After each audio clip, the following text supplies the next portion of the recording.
In the middle of everything I started to see. You said you were a beekeeper, but I heard no bees. I asked you, where do you get your honey? You said, darling, I'm a beekeeper, I'm up to my knees. Welcome to Book Time with Ryan. I am Ryan, and today I'll be talking about Buzz, The Nature and Necessity of Bees by Thor Hanson. What a cool cover. This was recommended to me by Bethann Burdunga Suklor. Bethann is both a bee scientist and somebody who has a very difficult last name to pronounce on the fly. That's not a pun. I didn't even mean to do that. Beth Ann, I am sorry that I probably mispronounced your last name again, but I love this book. So Beth Ann studies these bees all the time, and I don't study bees at all. But the first day that I opened this book, I went outside and I looked at the bush in front of our house and I just looked at the bees, and this is what I saw.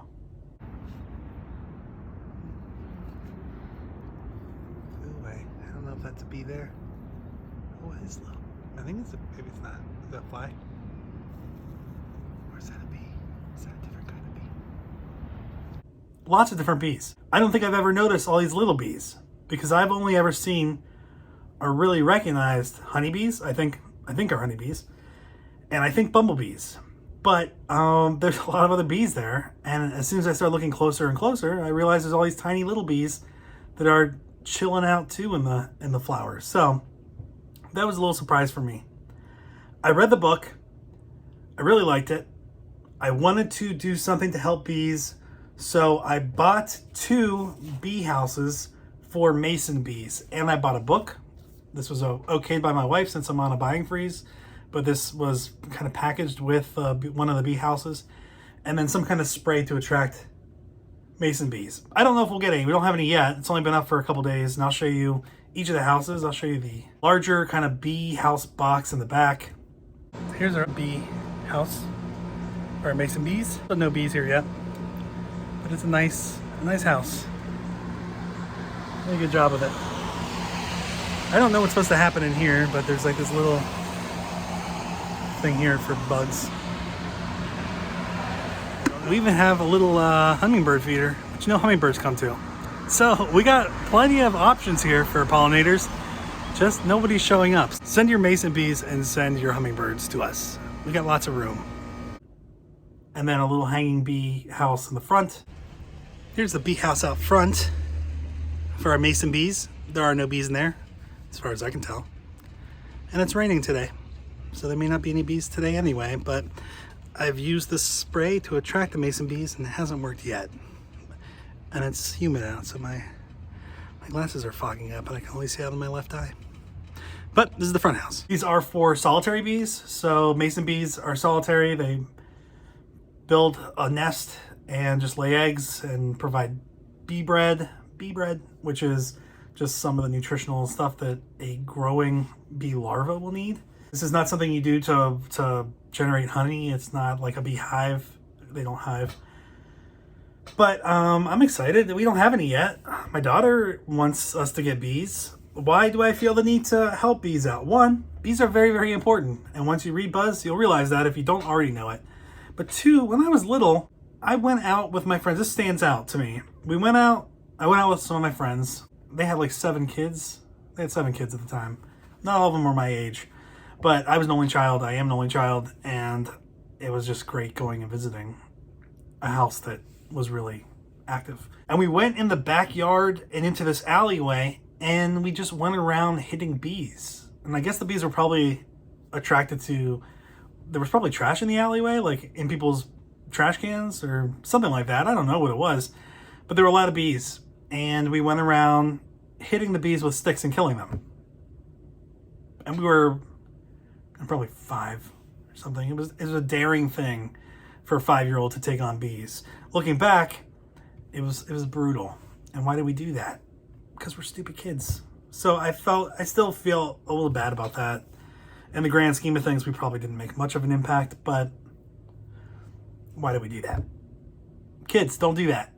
So when Beth Ann recommended this book, I asked her to recommend a book about bees that I wanted to learn about bees. I've kind of done something similar with whale books, and I've said this in the past, but if you haven't ever picked up a book about something that you know nothing about, do that, because it's so rewarding to just jump into something that you don't know about and learn so much. You start from zero basically, and it's kind of a fun thing to kind of open up those doors. So that was what Buzz did for me. Beth Ann recommended this as, I guess, her top book. I don't know. I don't want to put words in her mouth. But I read this. Now, when I think about bees, I think about bumblebees and I think about honeybees. If you're in the United States, if you're in North America, you should know that honeybees are not native to North America. Honeybees were brought over from Europe. They were domesticated, brought over to assist with pollination and honey generation. We see a lot of them, but they're not native to the United States. I think there are a few different, maybe hiving group living bees, but a lot of our bees are solitary bees, and there are a lot of different kinds. There's 20,000 different bee species around the world. I was not aware of that. I think of black and yellow, but there are blues and whites and oranges, and bees that look like wasps, and bees that are hairy, and just there's so much stuff that I was unaware of until I read this book, and then I looked everywhere. I've liked bees before. My parents have bees because they have different plants in their yard, and I watched the bee drink water. Check this out. He's just chilling out drinking water, or she.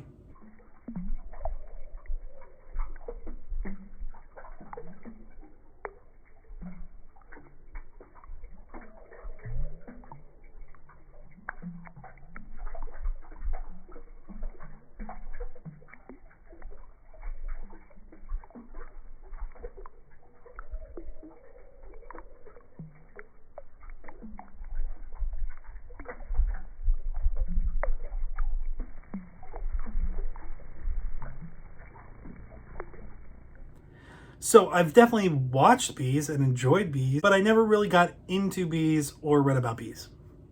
And anything I knew was kind of accidentally learned. Thor Hanson's book goes into the relationship humans have had with bees over the millennia, the relationship that bees have with the surrounding environment, and the evolution of bees.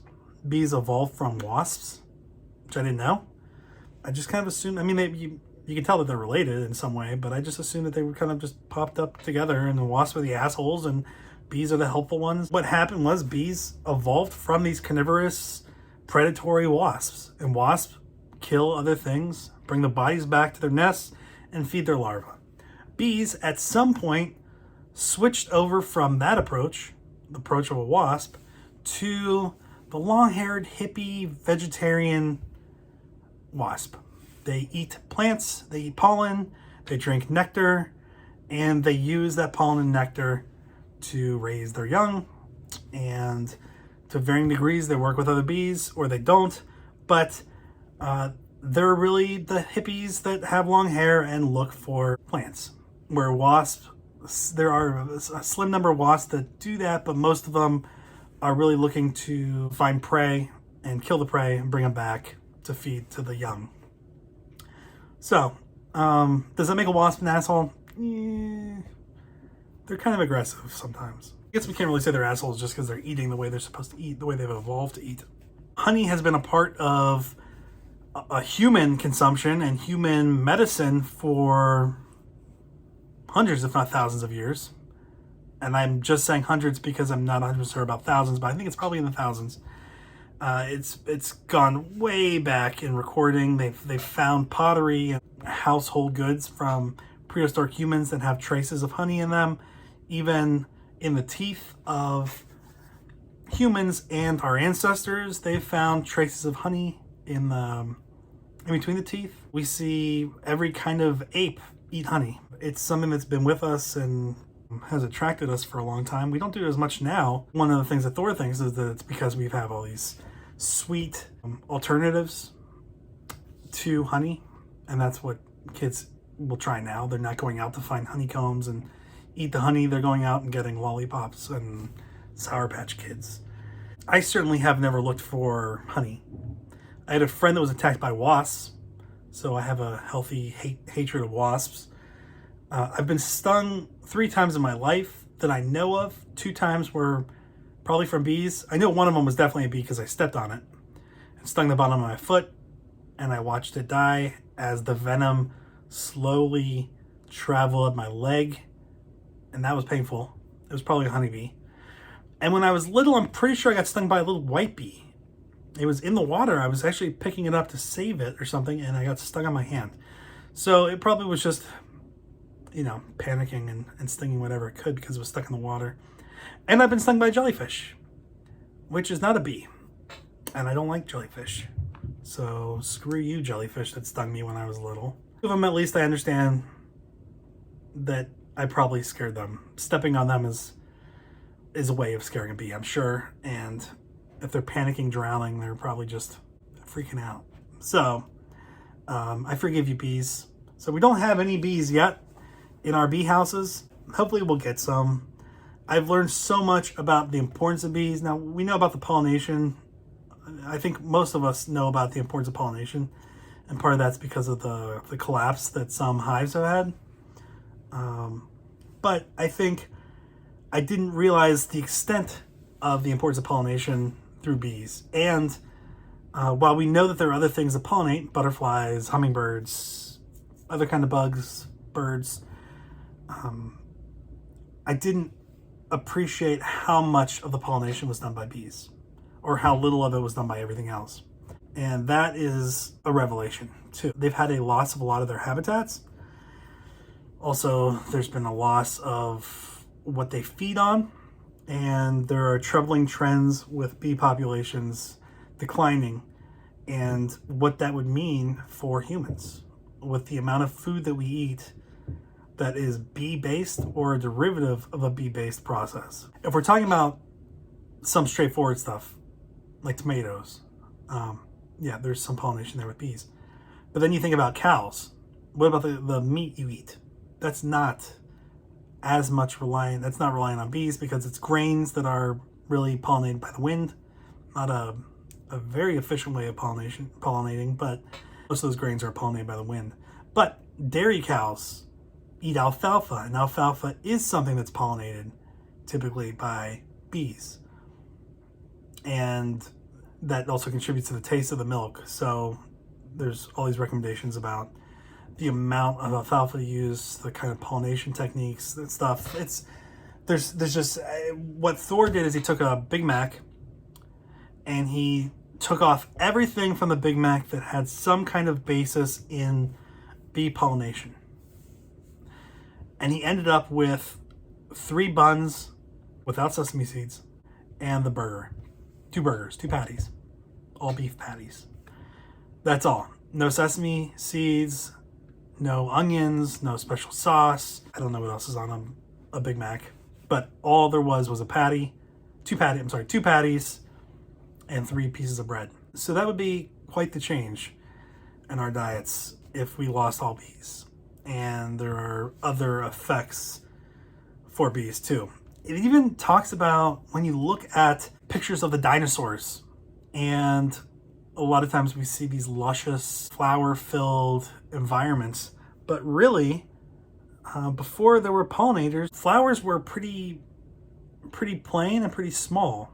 And it wasn't until they started attracting bees and that there were enough flowers to support entire hives that you really had a proliferation of flowers, and then at some point flowers that evolved in support of the pollinating behavior of bees. We're talking 150 to 100 million years of changes. And the other problem is it's really hard to find fossil evidence of the evolution of bees because the environments that bees favored did not produce fossils. They were dry, arid areas. For fossils, you need a quick change, water, sediment. You can find later species in other areas, but what was probably the proto bee is extremely hard to find and hasn't been found. Buzz. Read Buzz. The Nature and Necessity of Bees. This will interest you. I think you'll appreciate bees. I think it'll open up your eyes to the bees around you and how diverse they are, and maybe, you know, motivate you to buy something to help out bees in your area too. Beth Ann, thank you for recommending this book. I loved it. Keep up the good work that you do for bees and for all the rest of us who are interloping in the bee environment. It is constant, and we should do what we can to help bees because we benefit so much from everything they do, even at the risk of a few stings here and there. These are very important, and I think it helps have a healthier respect for all that they do for our environment and us, and if we're selfish, but really for everything. So thanks, Beth Ann. Buzz, check it out. I guess I can also check out the Mason Bee Revolution. I haven't read that yet. Go Mason Bees. If anybody has bees that you don't want, send them to my house. We have bee houses. Rent to own. We might even waive that. We might just let you move in bees. So come to our house in Virginia and live in our bee houses. I want you here. My wife probably wants you here. Our daughter definitely wants you here. So we got houses. We got rooms for board. We got everything. We're just waiting for you to arrive. And we got flowers. So come check out our flowers. All right, thanks. Bye.